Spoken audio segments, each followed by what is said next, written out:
اے زما رونو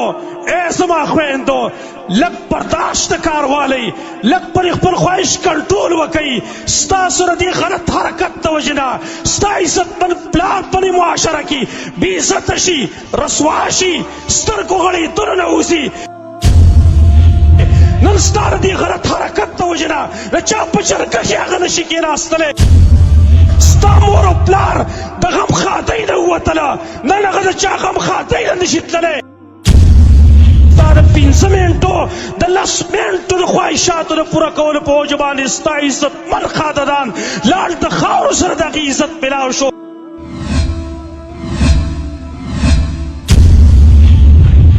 اوچت خلک عزتمن خلک په دې معاشره کې هغه د زنا د وجې نه د سترګو د غړېدو نه ووتل نن کفر هغه لګیا دی شپه ورځ په دې باندې چې دا نوجوانان هلکان او جینکۍ دا موږ په کوم طریقه په زنا کې مبتلا کړو هغې ډېر لرې سوچ واله خلک دی هغې ستا خیر خواهان نه دي چې ستا د خواهشاتو د پوره کولو لپاره تعالی اسباب فراهم کوي د هغې ډېر اوږد سوچ دی د هغې سوچ دا ده چې د دې نه به ایمان څنګه واخیستلی شي د دې نه به غیرت څنګه واخیستلی شي بیا د هغې نه وروسته په معاشره کې به دا خلک سپک او ذلیله موږ څنګه کړو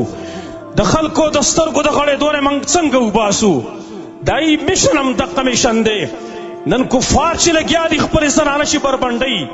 سوشل میډیا باندې د ډش په ذریعه باندې کیبل نیټورک په ذریعه باندې هغې چې زموږ نوجوان نسل ته خپلې لوڼې بربنډې کړي دي خپلې خویندې بربنډې کړي دا زموږ خیرخوا نه دي زما وروڼو قسما بالله دا زموږ خیرخوا نه دي دا په ګوړه کې موږ ته زهر پیلاوي خواهش په ذریعه باندې زموږ غیرت تباه کوي زموږ عزت او ایمان تباه کوي ګورې زما وروڼو لږ بیدار اوسېږئ زه د خپلو نوجوانانو وروڼو ته ویم د خپلو نوجوانانو خویندو ته ویم ای زما وروڼو ای زما خویندو لږ برداشت کار والی لږ پر خپل خواهش کنټرول وکئ ستاسو د دې غلط حرکت د وجې نه ستا عزتمن پلار په معاشره کې بې عزته شي رسوا شي سترګو غړېدونه نوځي لږ خیال وساته د هغه سپین ګیري پلار او د دغه سپین سرې مور د هغې خیال وساته نن د هغې د دې سپینې جامې خیال وساته نن د عزتمند وروڼو د هغې خیال وساته ستا د غلط حرکت په وجه باندې ستا مور او پلار د مجلس ته کېناستلو نه ووتله ستا مور او پلار د غم خادۍ نه ووتله نن هغه د چا غم خادۍ نه نشي تللی نن ستا د دې غلط حرکت د وجې نه د چا په جرګه کې هغه نشي کېناستلی